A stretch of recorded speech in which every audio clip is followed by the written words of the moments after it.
So, kia ora koutou.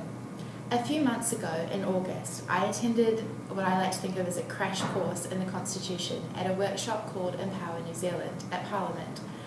Over 2 days, a group of 50 students and young people from around the country created a draft, and I put emphasis on draft, constitution for New Zealand.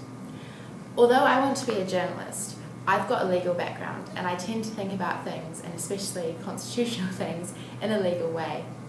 So at the conference, these people, really smart people, started coming up with these great, big, beautiful ideas and hopes and dreams, proclaiming these needed to be written into a codified constitution that could be enforced by judges.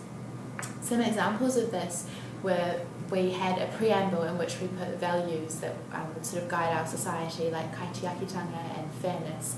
And then we also had a section which entrenched social and economic rights. So that's like making sure that there's access to adequate food and clean water and housing and sanitation, and also some environmental rights as well.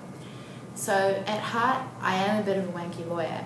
So my response throughout this was, this is great, this is cool, like these are cool ideas, but that's not a constitution. And I can give you, even now, a torrent of reasons in wanky lawyer language as to why these ideas aren't what make a constitution and why they wouldn't work in a constitution. But it's been a few months now and I've had a learning curve and realised where I was going wrong. I still can't say I've changed my substantive opinion, but I now get that where I was going and how I was saying it was shutting down a conversation. And that conversation perhaps was not the conversation I originally thought we were having. So it wasn't really about just ways of cementing and systematising our rules of government. But it was an interesting and important conversation of its own. It was a conversation about nation building and about our joint and separate cultures and about our values and how they weave through our past and our future. I think if we're going to get semantic about it, maybe we used the wrong word. Maybe we weren't talking about a constitution, or at least not just a constitution. We were talking about society. But whether or not it affects our constitution, this conversation about society is really valid for its own ends, and it isn't my job to shut it down. What's more, I've realised this conversation is one that I really want to get involved with. I've got a lot of opinions on. So I really would love to discuss my belief that we should consider providing lunches in all schools for all kids to make sure that poorer kids and ones from dysfunctional families are eating and learning. And also this will save parents at all socioeconomic levels a bit of time in the morning. What else? I'd really like to discuss what the hell we're going to do to address climate change. I'd like to discuss the distinctiveness and coolness of two peoples in our country coming together, but also to acknowledge the historical abuses that have taken place within that, and to try and think about how we can avoid those in the future, especially as more and more cultures start to join into our country. So I've worked out that there is a discussion about our society happening, that a lot of it might not technically be constitutional, but that it's a conversation we need to have without getting rigid about what we're allowed to discuss or have a fear of disagreement and clashing ideas. Is that our constitution needs to be like Marmite, down to earth, pragmatic, and lasts a long time. Marmite goes beyond class and cultural barriers. Rich kids take it for lunch and sandwiches just as much as poor kids. It's not a Māori food or a Pākehā food, and my Malaysian friend tells me that there's a big uptake among Asians who move to New Zealand of Marmite because it fits in really well with their flavours.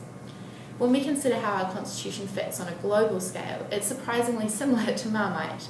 Marmite's name and invention come from France and Germany, just like much of our political philosophy that underpins our structures of government. It was branded, Marmite was branded and made into a spread by the British. But anyone like me who's eaten British Marmite knows that after years of developing our own form in New Zealand, it tastes distinctly our own.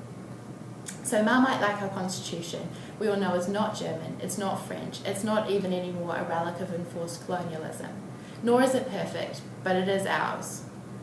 And I think that's the key. We need our constitution to feel like all of our own. It's easy to polarise people and to divide them. We have to sometimes do that to move forward and take action. But a constitution, I think we have to do the opposite. We have to give ownership to all New Zealanders and make sure we have the chance to listen to each other, even those whose ideologies or opinions we vehemently disagree with. It's like there are always going to be those who prefer Vegemite, or even the odd person who hates yeast spreads altogether and is loyal to peanut butter. That's okay, but in a constitutional context, we have to make sure that we've not entirely discarded those people, and that the way we make those decisions are fair and the outcomes of them are legitimate, even to those who don't like the outcomes. Just as Marmite is a nourishing but down-to-earth product that crosses traditional community boundaries, I would like to think of our Constitution as contributing to the health of the nation by being accessible, pragmatic and common to all. So I know one of the key activities from this event was to come up with a burning question that asks how a constitution would do something we care about. So I guess my burning question is, what kind of constitution will unite us like Marmite without excluding those who prefer Vegemite?